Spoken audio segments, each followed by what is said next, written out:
নমস্কার, আমি শ্রীবাস পাল। এখন সকাল চ্যানেলে সবাইকে স্বাগত। আজকে এক গুরুত্বপূর্ণ প্রতিবেদন নিয়ে এলাম সিএএ সংক্রান্ত। কোথায় যে আপনি সিএএ তে আবেদন করবেন, আবেদন করতে কি কি লাগবে, কারা আবেদন করবেন এটা জানাবো। তবে আজকে আমি আইনের মারপেসের ডকুমেন্টসের কথা বলবো না। বাস্তব অভিজ্ঞতার নিরিখে বাস্তবিক পক্ষে আপনাদের এখনই আবেদন করতে কোন কোন ডকুমেন্টসগুলো লাগবে আমি সেটা সম্পর্কে আপনাদের বলবো। এখন ভিন রাজ্যে বাংলাভাষীদের হেনস্থার অভিযোগ তুলে পথে নেমেছে মমতা বন্দ্যোপাধ্যায়। আর বিজেপি বলছে ধরপাকড়ের মুখে যারা পড়েছে তারা কেউ ভারতীয় নন, বাংলাদেশি অথবা রোহিঙ্গা। মমতা বাঙালি অস্মিতার প্রশ্নে জনমত তৈরিতে পথে নেমেছে, অর্থাৎ পুরোটাই রাজনীতি। আর বিজেপি উদ্বাস্তু প্রধান এলাকায় সিএএ সহযোগিতা শিবির খুলে নাগরিকত্বের আবেদনপত্র জমা করানো শুরু করেছে। এটিও রাজনীতি, কিন্তু সঙ্গে বাস্তবতা। বাস্তবতাটা কি? বাস্তবতা কেন বলছি?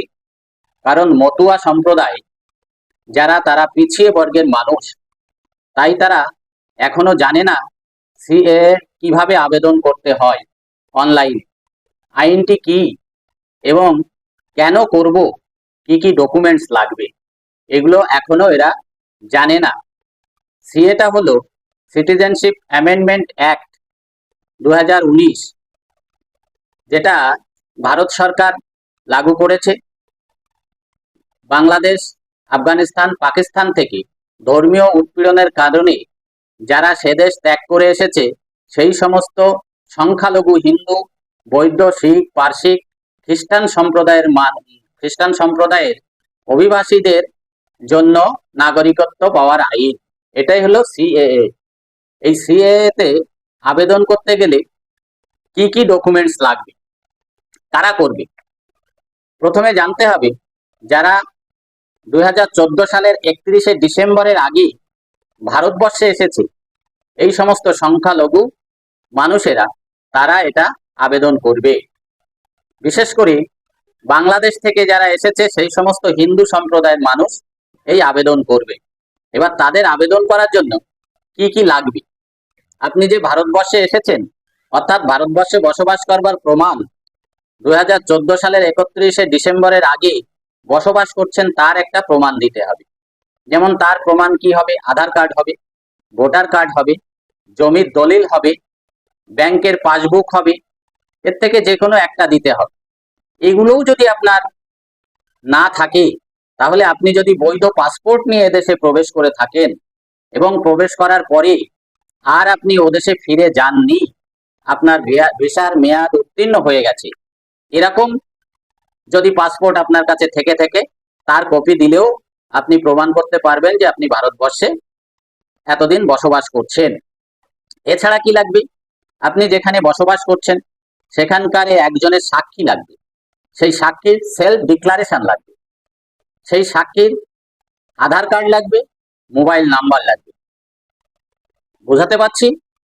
ভালো করে শুনবেন। যেখানে বসবাস করছেন সেই জায়গার একজনের সাক্ষী লাগবে, একজন, এবং তার সেলফ ডিক্লারেশন লাগবে, অর্থাৎ আপনাকে চেনে জানে এই মর্মে ফর্ম আকারে পাওয়া যাবে, সেইটাতে আপনাকে সই করায় নিতে হবে এবং সাক্ষীর আধার কার্ড সঙ্গে দিতে হবে, মোবাইল নাম্বার দিতে হবে। এছাড়া একটি কোর্ট এফিডেভিট লাগবে। আর কি লাগবে? আপনি যে হিন্দু সম্প্রদায়ের মানুষ সেই মর্মে একটা সার্টিফিকেট লাগবে। আপনি যে হিন্দু সম্প্রদায়ের মানুষ সেই মর্মে একটি সার্টিফিকেট লাগবে।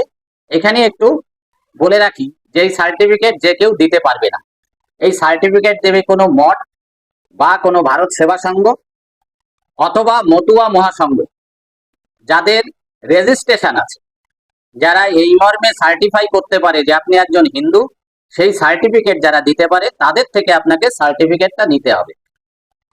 তবে যতদূর শুনেছি মতুয়া মহাসংঘে বর্তমানে একটু কেসকাবাটি চলছে নাকি, যার জন্য ওরা দিতে পারছেন না। তবে কোনো মঠ বা ভারত সেবা সংঘ যাদের রেজিস্ট্রেশন আছে তারা দিতে পারে। আর কি লাগবে? 2 কপি পাসপোর্ট সাইজের ফটো লাগবে। এই হলো আপনার এখানকার ডকুমেন্টস। সেই সঙ্গে আপনার লাগবে বাংলাদেশের ঠিকানা এবং সেখানকার একটা প্রমাণপত্র। সেখানকার কি প্রমাণপত্র দেবেন?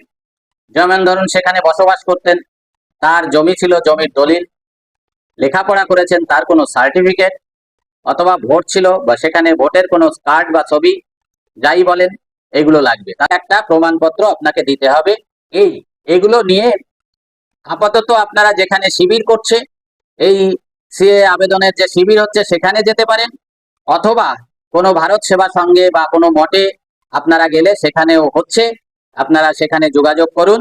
আপনাদের বিশেষ করে যারা ভাষা দামের মতো ভেসে এসেছেন তাদের স্থায়িত্বের জন্য যাতে কাজে লাগে, তাই আমার এই ভিডিও।